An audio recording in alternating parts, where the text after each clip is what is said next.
fancy intro music. Yeah! Woohoo! Hey there, Star Trek Fleet Command fans. Welcome to the last patch of 2024 here in December. We've got Q Continuum Part 2, the wrap-up, the finale.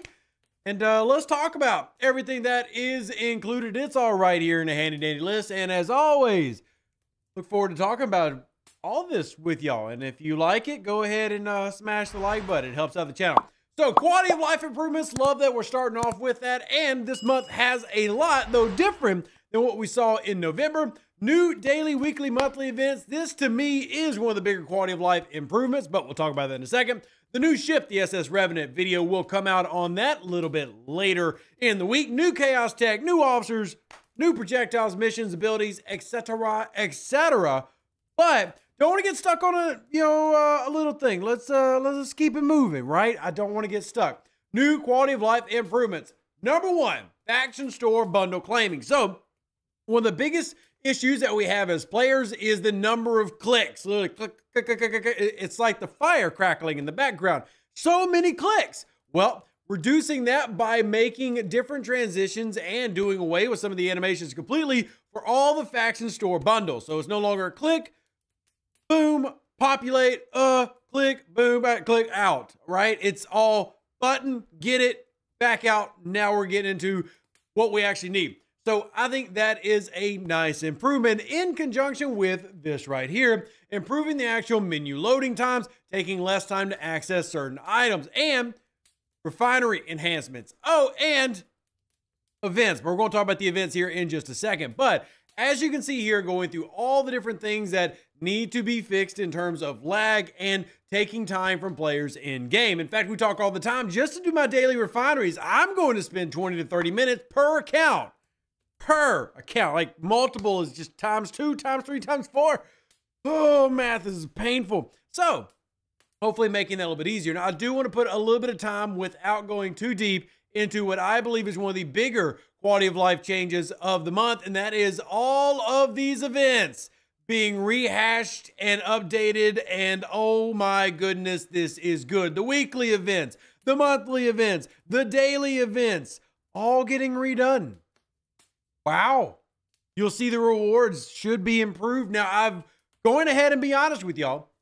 I'm not seeing the rewards for every single event and how they've been changed and or updated. But as you can see here, a slew of every event getting touched, getting maneuvered around, getting improved. At least that's what we're being promised here. And I do like to say, pretty happy about these in general. Mining Monday update. Tuesday, Tech Tuesday's upgrade day, but Wednesday called Final Weapons Wednesday now, but we're talking about that usually being Cerritos, now combining with others. Thursday is Cube Thursday. Okay, see how that plays out. Voyager Friday, Cosmic Saturday, and NSEA and Swarm Sunday, which would lead me to believe that that makes Galactic Invasions consistently on Sunday. We'll see what that looks like, but maybe it's just the Mirror Universe hostiles that it lists. I'm still looking for like Galactic Invasions to be a little bit more predictable. Maybe it's just me being hopeful. But as you can see, all of these things being updated. Also worth noting here, commanders who reach Ops 45 and build the Franklin 8 can conquer Swarm, unlock new challenges, and receive a weekly Beyond the Threat Officer's Gift. So actually making it a point of emphasis to get the Franklin that many of us have said is dead, right? But they're saying, hey, Franklin not dead, you might want to use it. So all of these events remember, these aren't battle pass events. These are things that run every day that have needed updates for some time. And some of them actually got updates last year. But I think this is, again, acknowledging what a lot of the players are asking for. Not a bunch of bloated new content. Also improving what is available in the game. So lots of QOL there to start. Very curious. How's it sound to you? If you've made it this far in the video, how does it sound? Good, bad, ugly? Be honest. If you hate it, you hate it. If you like it, want to know. Very curious. I'm not going to spend time on the ship because we already previewed that. I will have a video going through all the numbers and the refines, etc. of that ship. But new Chaos Tech, we have 2 epics, a rare, and an uncommon.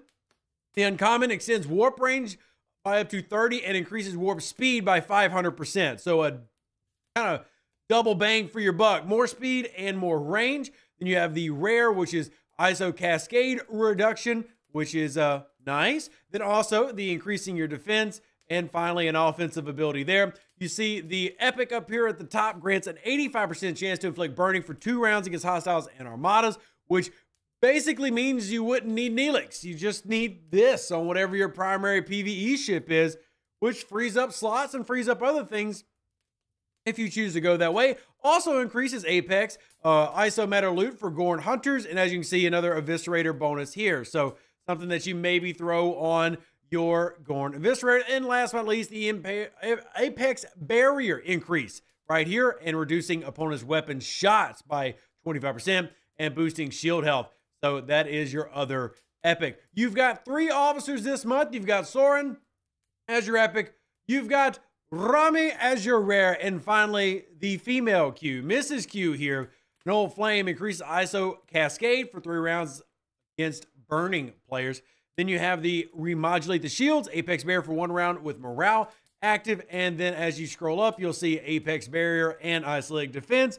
So a theme here, an Apex Barrier and burning. So all these officers providing a very niche look, and there will be a promo code as well in this day. We also have a new Borg Cube field repair, but we have field repairs for other ships in the game. The Borg Cube will now be getting one. Sleigh Bells, which is a Christmas-themed projectile that I do want.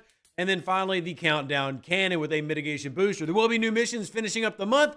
As you can see here, we've got 10 core, 5 side, and 8 bonus missions focused on events and superhighways. I do like the superhighway additions. Of course, new battle pass and the legacy reel is returning.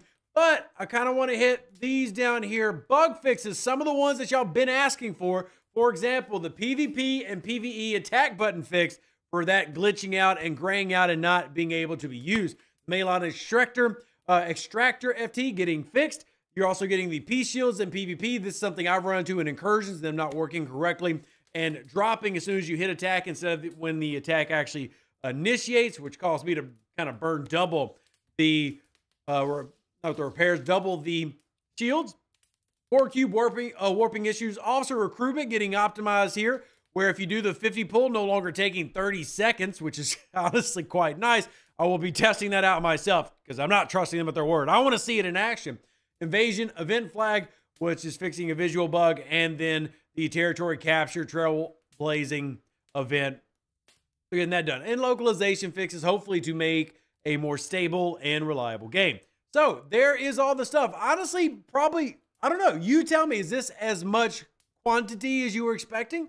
Or are you expecting more? There is no real main new feature this month. They're just be adding some chaos tech, which is what you got last month. And they're expanding on the loop that started last month with the new ship. But other than that, most of the new things are going to be updates to things that you've been asking for, like the weekly, monthly schedules getting updated, the refineries getting enhanced and updated, and doing away with a lot of the bundles that will become no longer valid for you, depending on how you are in your progression with the independent archives, thus taking away things that you don't have to click, truly mastering something. The main theme at the end of the month here is obviously wrapping up the month, but as you're seeing, we are going to have, or are having, a lot of fixes that are trying to kind of nail in on those final requests from players to end the year here. Now, obviously, this has to be seen in-game and tried for you to actually like it. Don't take just the patch notes words for it. However, as you've seen past couple of months, that has been a focus. Let's hope that focus lives up to the hype that the patch notes provide, and I'm very curious what you think of course. So, that's it. That's all I'm going to give you. I'm not going to sit here and read too many more. It's already slop. I'm already reading patch notes to you, but the good news is the focus on QOL, and even got to have more QOL meetings with the game design team this past week. So it is nice to see them actively showing and listening to some of the big complaints that we have. Still a long list of things to get fixed to go, but good to see. And for those of you who enjoy the new content, there's plenty of that, as y'all can see as well. Live long and plunder. Stay safe with our Space Cowboys. Deuces, that's me. Catch you in today's streams. Remember, we're giving away battle passes today. That's exciting. And we'll see you on the next one. Love you. Appreciate you. See you next time. An even better outro than the intro. For the Empire and glory to your house.